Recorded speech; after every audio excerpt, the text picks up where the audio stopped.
नमस्कार विद्यार्थी मित्रांनो, मी सुवर्ण क्षीरसागर माझ्या यूट्यूब चॅनलमध्ये तुम्हा सर्वांचं खूप खूप स्वागत आहे. आज आपण नवी कविता आहे ती पाहणार आहोत. आश्वासक चित्र. बघा जे कवितेचं नाव आहे याच्यामध्येच आपल्या लक्षात येईल आश्वासक म्हणजे आशादायक आहे का नाही. तर याची कविता या कवितेच्या कवयित्री निर्जा आहेत. तर त्यांनी काय केलेलं आहे या कवितेमध्ये बघा काय केलेलं आहे. प्रस्तुत कवितेत त्यांनी स्त्री पुरुष समानतेचे एक आश्वासक चित्र कवयित्रीने रेखाटले आहे आणि ते चित्र प्रत्यक्षात साकार होईल असा विश्वास व्यक्त केला आहे. बघा ह्या कवितेमध्ये कवयित्रीने काय केलेलं आहे असं वर्णन केलेलं आहे की एक आश्वासक चित्र आहे बघा की स्त्री पुरुष समानता होईल. पूर्वीच्या काही असं नव्हतं, तर ही स्त्री पुरुष समानता होईल आणि हा जो विचार आहे कवितेतून त्यांनी व्यक्त केलेला आहे आणि स्त्री पुरुष समानतेचे मूल्य रुजवणारी ही चिंतनशील कविता आहे. कवयित्रीने प्रस्तुत केलेल्या कवितेत चित्रण केलेलं आहे की स्त्री पुरुष समानतेचे मूल्य सर्व विद्यार्थ्यांमध्ये संक्रमित व्हावे व रुजावे या उद्देशाने पाठ्यपुस्तकात या कवितेचा समावेश केलेला आहे. ठीक आहे. तर बघा ही जी कविता आहे तर या पाठ्यपुस्तकामध्ये घेण्याचं कारण म्हणजे लक्षात घ्या की हे जे स्त्री पुरुष समानता आहे ते विद्यार्थ्यांमध्ये रुजावी हा ह्याचा मुख्य उद्देश आहे. ठीक आहे. तर चला प्रत्यक्ष कवितेला सुरुवात करूया. त्याच्या अगोदर एक लक्षात घ्या, ह्या ज्या कवयित्री आहेत निर्जा यांनी काय केले बघा, यांचे खूप ओल हरवलेली माथी, त्याचबरोबर जे दर्पणी बिंबले हे कथासंग्रह प्रसिद्ध आहेत आणि स्त्रीवादी कवयित्री आहेत, कथालेखिका आहेत. त्याचबरोबर त्यांचं जे आहे बघा महाराष्ट्र शासनाच्या कवी केशवसूत, इंदिरा संत तसेच भैरूरतन दमानी इत्यादी पुरस्कारांनी त्या सन्मानित आहेत निर्जा या. ठीक आहे. तर बघूयात बघा. तापलेल्या उन्हाच्या आडोशाला बसून खेळते आहे एक मुलगी केव्हाची. तापलेल्या उन्हाच्या आडोशाला बसून खेळते आहे एक मुलगी केव्हाची. मी पाहत राहते तिला माझ्या घराच्या झरोक्यातून. आता बघा ही जी मुलगी आहे ना, ते इथं सांगितलेलं आहे बघा, ह्या ज्या आहेत ना ह्या झरोका म्हणजे खिडकी. आता जे ऊन आहे बाहेर, उन्हाच्या आडोशाला म्हणजे बाजूला येऊन हे खिडकीतून हे बघतायत. ही स्त्री बघते आणि तिला काय दिसते, खिडकीतून चित्र दिसते, एक मुलगी बघा. त्या घराच्या झरोक्यातून ही मुलगी तिला दिसते बघा. तर ती काय करते मुलगी बघा, आता इथं सांगितले बघा, मी पाहत होते तिला माझ्या घराच्या झरोक्यातून. ठीक आहे. ती मांडीवर घेते बाहुलीला, एका हातात थोपटत तिला चढवते आधन भाताचं भातुकलीच्या इवल्याशा गॅसवर. बघा आता मुलीचं वर्णन केले आहे. काय काय वर्णन केलं आहे. तिच्या मांडीवर एक छोटीशी बाहुली आहे, हा गॅस आहे, त्याच्यानंतर कुकर आहे, ते भाताचं आधण ठेवलेलं आहे. हे सगळं वर्णन या मुलीच्या बाबतीत त्यांनी केलेलं आहे. कवयित्रीने मांडीवर बाहुली आहे आणि बघा जनरल हे सगळीकडेच बघायला भेटतं. मुलगी म्हणली की म्हणजे पहिल्या काळी किंवा ठीक आहे बाबा बऱ्याच वेळी असं बघायला भेटतं की मुलगी म्हणल्यावर तिच्याशी संबंधित खेळण्या कोणत्या, तिच्या खेळायची साधनं कोणती. तर हे सगळं संसाराची साधनं बघा आहे की नाही. गॅस असेल, कुकर असेल, ही भांडी, ही छोटीशी बाहुली मांडीवर, हे सगळं त्या मुलीच्या संदर्भात. ठीक आहे. पुढं बघूया. बाजूला खेळतो आहे मुलगा हातात चेंडू घेऊन, खूप उंच उडून चेंडू नेमका झेलतो तो हातात.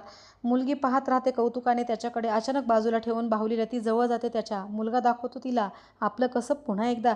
मुलगी चेंडू मागते त्याच्याकडे, तेव्हा तो हसून म्हणतो, तू भाजी बनव छानपैकी पाल्याची. ती म्हणते, मी दोन्ही करू शकते एकाच वेळी, तू करशील. मुलगा देतो चेंडू तिच्या हातात. लक्षात घ्या. आता हा मुलगा इथं खेळतोय त्याचं वर्णन केले बघा. आता हा मुलगा खेळत असताना काय झाले बघा, त्याच्या हातात इथं चेंडू आहे, आपण पाहतोय तो बॉल खेळतोय. ठीक आहे. चेंडू खेळतोय. मग आता तो काय करतोय, वरती फेकतोय चेंडू, छानपैकी पकडतोय आणि हे कसं म्हणजे ही त्याची एक कला आहे असं तिला दाखवतो, मी खूप काहीतरी भारी करतोय असं. आणि मध्येच काय होतं, ती मुलगी जी आहे ना ती त्याच्याकडे कौतुकाने पाहते, किती छान खेळतोय हा. मग ती काय करते, ती बाहुली जी आहे ना ती बाजूला ठेवते आणि बाहुली बाजूला ठेवून ती त्या मुलाकडे जाते. त्याला काय म्हणते, चेंडू दे माझ्याकडं, मला पण खेळायचे, मी पण खेळू शकते. तर तो काय म्हणतो माहिती का मुलगा, हसून म्हणतो, म्हणजे तिला चिल्लर समजतो, हा नाही तुला नाही येणार हे असं नाही का. म्हणजे जी त्या काळात किंवा बऱ्याच वेळेस असं ठरलेलं असतं मुलांनी कोणते खेळ खेळायचे. मुलींनी लहानपणापासून हे मुलींवर बिंबवलं जातं आणि मोठ्यापणी ते तसेच वागतात. लक्षात आलं. मग या सगळ्या गोष्टी लहानपणापासून आपल्याला त्यांच्यावर रुजवायच्या, दोन्ही समान आहेत. मग बघा आता मुलगी काय म्हणते, नाही मी पण ते करू शकते. त्या बाहुलीला बाजूला ठेवते आणि चेंडू मागते. तो काय म्हणतो, नाही तुला नाही जमणार, चल तू भाजी कर आपली आपली. तर त्यावेळेस मुलगी काय म्हणते, नाही मी दोन्ही पण करू शकते. आलं लक्षात. आता असं म्हणलं त्या मुलाचा अभिमान कुठंतरी त्याला वाईट वाटतं. म्हणतो हे कसं शक्य, त्याला वाटतं हे मीच करू शकतो हे. मग तो काय करतो, बॉल तिच्या हातात देतो. ठीक आहे. पुढं बघूयात आता. उंच उडवलेला चेंडू आभाळाला शिवून नेमका येऊन पडतो तिच्या ओंजळीत. मुलगा पाहत राहतो आश्चर्यचकित. तशी हसून म्हणते ती, आता तू मांडी घालून मुलगा बसतो गॅससमोर. दोन्ही हातांनी झोपवतो बाहुलीला प्रथम, मग शोधतो पातेलं भाजीसाठी. आता बघा इथं ह्यांच्या ज्या कामगिरी आहेत ते चेंज केल्यात एकमेकाच्या कृती. आता इथं ही जी मुलीची कृती आहे ती काय केली, मुलाला दिली. बघा इथं मुलगा हे करतोय मुलीची कृती, ठीक आहे, आणि मुलगी काय करते, इथं मुलाची कृती करते, ठीक आहे. मग आता लक्षात घ्या, हे सगळं करत असताना काय केलेलं आहे, मुलाला वाटतं हे जमणार नाही. मग ती बघा आता जेव्हा ती मुलगी तो चेंडू हातात घेते तो उंच फेकते आणि तो इतका छान परत तो झेलतीये, उंच जाऊन तो चेंडू तिच्या हातात येतोय, म्हणजे तिला ते जमतंय छानपैकी. आता हे बघितल्यावर मुलाला आश्चर्य वाटतं. मग तो म्हणतो, आता तो बघतो ट्राय करून तिचं काम येतंय का. तो मांडी घालून बसतो गॅससमोर, दोन्ही हातांनी झोपवतो बाहुलीला प्रथम, मग शोधतो पातेलं भाजीसाठी. आता बघा हे सगळं मुलाने केलं आहे. आता तिला तर पटकन जमलं ते चेंडू खेळण्याचं काम, पण ह्याला ते जमत नाही आहे तिचं काम, मुलीचं, नाही का. पुढं बघा, हळूहळू शिकेल तोही आपलं कसब दाखवतानाच घर सांभाळणं तापलेल्या उन्हाच्या आडोशाला बसून. बघा आता हे सगळं इथं आडोशाला हे बघतीये खिडकीतून हे सगळं, नाही का.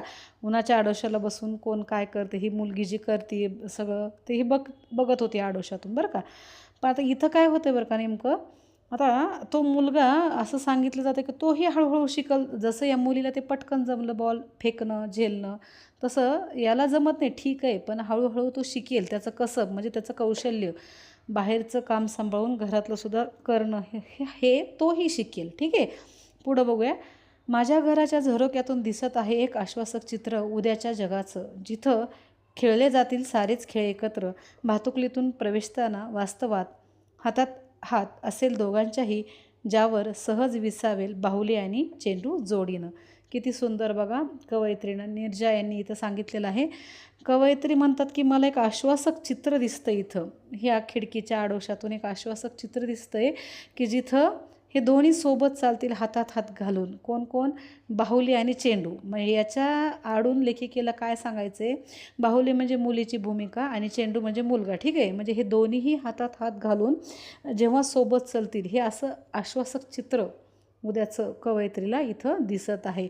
आणि बघा एक महत्त्वाचं आहे की हे सगळं असं घडत असताना हे आश्वासक असणं खूप महत्त्वाची गोष्ट आहे. बघा परंपरागत चालत आलेल्या गोष्टीत मुलांनी हे करायचं, मुलींनी हेच करायचं, आणि म्हणून ह्या सगळ्या गोष्टी होत राहतात. पण आता ती वेळ राहिलेली नाही, बऱ्यापैकी चित्र बदललेलं आहे. मुली घर सांभाळून बाहेरचं करतायत आणि मुलांनाही ते हळूहळू जमायला लागले. आता जसं कवयित्रीने सांगितलं हळूहळू ते त्यांचं कसब दाखवतील, तसं मुलांनाही हळूहळू त्यांचं कसब जमतं आहे की घरातले कामं बाहेरचे करून घरातले थोडी कामं करायला तेही शिकत असेल. आणि हेच आश्वासक चित्र कवयित्रीला या कवितेतून आवश्यक आहे किंवा याबद्दल तिला अपेक्षा आहे, ठीक आहे. तर इथे ही कविता संपलेली आहे. जर तुम्हाला काही अडचण असेल तर तुम्ही मला कमेंट बॉक्समध्ये लिहून पाठवू शकता, ठीक आहे. तर आता यानंतरचं 10 नंबरचा धडा बघूयात आपण, ठीक आहे.